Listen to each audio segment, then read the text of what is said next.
agentic AI is not a buzzword anymore, and we all know that. As it's famously said, it could be your next hire, it could be your teammate, and hopefully not, but it could be our boss someday, right? We also feel that with agentic AI, either you're on the bandwagon, you're leading the wave, or you're trying to catch up. But you can definitely not ignore AI or agentic AI anymore. And that also means if you're not doing it, somebody else certainly is, right? So we can choose what we want to do with agentic AI today. So what are we doing? We also, of course, are having these challenges. We have a fixed capacity, whether it's people or money. We obviously can't focus so much on productivity because a lot of things are still manual in the organizations that we have. A lot of the processes, a lot of the repetitive tasks that are there. Obviously, this results in burnout. We are seeing that happening. And we have a lot of other challenges with regards to how the architecture itself is with regards to giving the systems to the people who are managing this, right? Is there a solution? Partially, yes. So this is where we are going to bring in our investments into AI, right? Salesforce from 1999 has always been making sure that we are investing in giving a better and a more sustainable system for all of you to serve your customers, right? So these are the famous waves of AI that we all possibly are familiar with. And I just want to take a quick minute to tell you what we have done as investments in these AI technologies as we have seen these waves come by, mature, and move to the next one, right? So let's look at predictive AI. When predictive AI came in, we brought in the Salesforce's Einstein technology, right? Einstein is our predictive engine, and I'm so glad to tell you today, Einstein is delivering 1 trillion predictions per week. That's across all our customers and including Salesforce ourselves, right? And then came the generative AI. That's when we brought in our GPT technologies. What did this do? To anybody who was using our CRM, we gave them better context, right? So give me deal insights. Give me a sneak peek into the industry trends. Can you tell me what else somebody else in that industry is doing? What is my customer doing? Is he acquiring somebody else? Is he planning to initiate some new technology? Is he planning a new initiative which is going to take his company ahead, right? Give you those insights. We give you briefings, we give you summaries, and we give you all that, right? That was the GPT era. Now we're definitely into the agentic AI era, right? And that's upon us. Like I said, either you're with it or you're not with it, right? So what are we going to do about the agentic era? So Salesforce is investing heavily into the agentic AI, which is our agent force. Basically, if you actually look at it, you will have agents who are talking to customers. And these agents are not mere chatbots. What these agents will do is they will bring in the context. More importantly, they will take actions and complete the problem. If there is a solution that has to be given to the customer, it just does not just give information to the customer, it finishes the task, whatever has to be completed. And that's the big difference that we are seeing with agentic AI, right? Eventually, of course, we'll all move to this artificial general intelligence, which is AGI. So what is that? We're expecting these autonomous agents to not just predict the problems that are going to come by. We want them to plan for it. We want them to reason how they're going to solve the problem and eventually solve the problems just the way we are going to solve them. So I want to talk to you about, these are our investments. Sorry, I think I skipped this slide. These are the investments that Salesforce has made over the years. And this is just a slide that talks to you about what we have. So I want to talk to you about a tangible benefit that one of our customers got. I picked this up because I think all of us will relate to this, right? Hero FinCorp is a loan processing company. They process about 1 loan every 30 seconds. They have already touched about 11 million lives, bringing in mobility, the dreams of being able to own a vehicle to Indians already, right?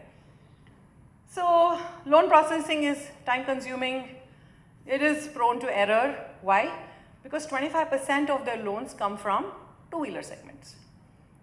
Most of the two-wheeler segment loan applicants are the tier 2 kind of customers who don't have a lot of documented evidence about their earnings. Their Aadhaar is sometimes not there, their salary slips are from companies that don't exist, or salary slips are there but GST number is not there, no PF number, etc. Right? Normal verification process problems. And then they have 4,000 dealers across the country who is recommending Hero FinCorp as a loan processor. If they don't process this on time or fast enough, those dealers just want a sale. They will just go to somebody else who can do it. Let's look at their process. Their process is their sales executives gets the applications. They look at all the documents, verify what is missing, what's not missing, and then they have to go back to the customer to say this is not there or whatever is not there. They manually upload it in the system, and this itself takes time. Once a loan is processed, they also have to make sure that this loan is disbursed to the right bank account and it has gone to the right person, and it's made sure it is done as fast as possible. This is a happy application where everything is going smooth. Let's assume there's somebody who doesn't have a flat number, or he doesn't have the address, or he doesn't have a company that has an existence anymore. He used to work in that company before.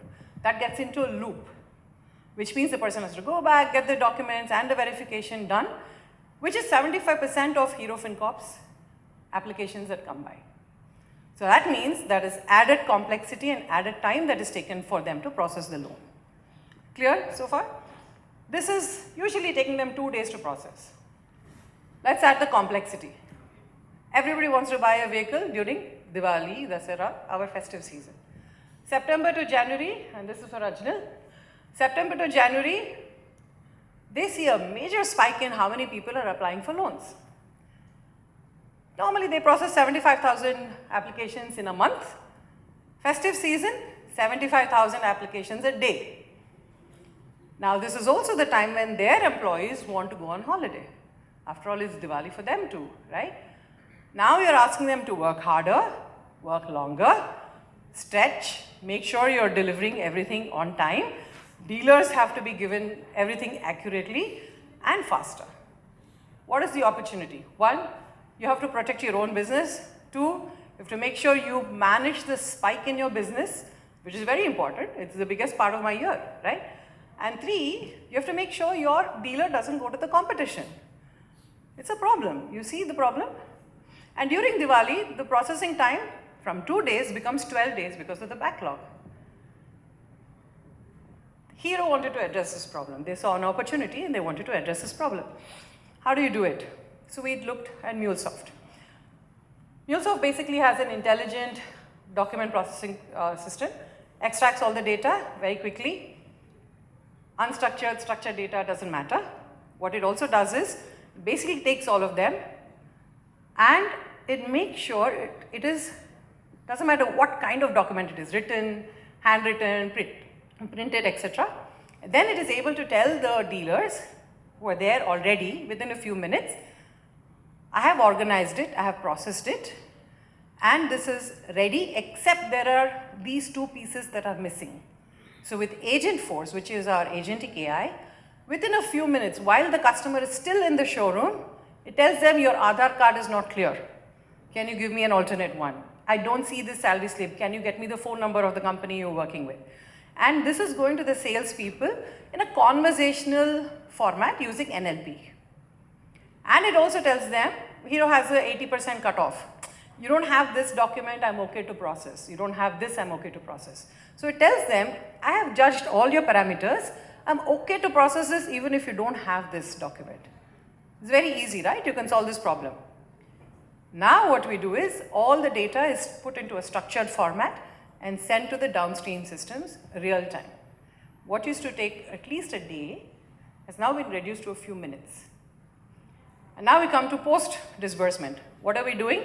As soon as the loan is processed, we are now saying this goes to the right dealer by doing dealer mapping, Agent Force again. It is picking the right scheme that we have for loans to be sent, again Agent Force, And finally, everything is disbursed to the right bank account, manual uploading of documents, everything is taken care by Agent Force. Hero FinCorp brought down their processing time from 2 days average, 12 days average during festival times, to 30 minutes. That is the power of agentic AI. Now there is pressure on everybody else around Hero FinCorp who are in the same business that I have to catch up. Because I haven't done it, but somebody else has done it, and dealer finds it easy. I'm able to process a loan in 30 minutes. I will go with this guy to process my loans. So that, in a nutshell, is the power of agentic AI and what it can do in an organization. As organizations are adopting more and more agentic AI, they're seeing even agents have a ceiling limit. They can't do everything that you're asking it to do. For example, think about an agent and you're asking it to have 30, 40 functions, right? And now it has to take 30, 40 functions. It's coordinating between different departments and so many teams. It's a nightmare. That will also break, right? An agent will also have a downgraded performance. It will have maybe a hallucination in its responses as well, right? So that's a technical limitation that we have. Now let's talk about how it is architected. Do we really want to have a single super agent that is now going to say, I'm going to do everything? That's simply not scalable, right? It's not scalable, it is not long term, and we are looking at what can be replaced, right? And finally, the angle of security. We do want to make sure that security is a prime concern. You have a customer-facing agent that has access to your entire customer data. That's again something that is not a very good idea. So now we're talking about what's the way forward. We're now saying, sorry, just had to go back. Agent to agent support. You want to have two agents, but you want to make them talk. Then there is A to A support, which is now the standard protocol for any agent to collaborate with another agent. And this is why it becomes secure, it becomes scalable, and it is something that you can take forward to have as many agents as you want. Sorry, one question. How many of you have multiple agents already? Yeah, so you will understand where we are, right? Okay, this is Tableau. This is our other product, and this is again something where we have invested very heavily to make sure that the analytics that you're getting is data driven, again with context, and it's really no longer a luxury now. Most of our business leaders are saying we want data and the context to come in an analyzed form for me to consume and take decisions based on the data. So we really can't say I have a Tableau platform that's just giving me a dashboard. We're now saying what can you give in addition to it, and this is the requirement of the day, right? So we have Tableau Next, which is our platform for AI, okay? Many of you might be using Tableau already. Tableau Next basically makes sure humans are made more efficient, agents are enriched, and that is the way forward for Tableau.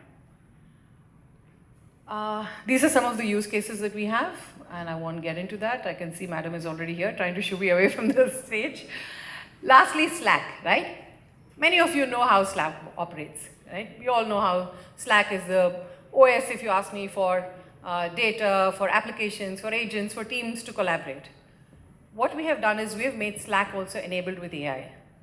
And what that simply means is when you want to have a conversational experience, you're searching for something, you're looking for a data, you want Slack to take an action, that is again done using AI and NLP.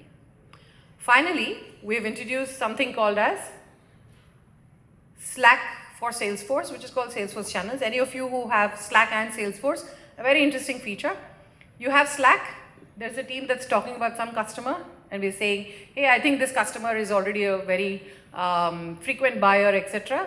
Slack will immediately pull the data up from Salesforce, and it tells you these are the 5 orders that the customer has placed in the last 1 year. So it's giving you the context for your discussions based on what is being discussed in the forum. Now, whatever is being discussed here is also pushed to Salesforce so that you have a single unified view of what Slack and Salesforce are giving about your customer, right? So a lot of such innovations that are happening with Slack, and like I said, you're able to turn this in Salesforce Insights as well. Okay, lastly, what is our vision for agentic AI, right? We are investing in all our products. Of course, CRM as well. We've invested a lot in how CRM works. We firmly believe agentic AI is the way of the future.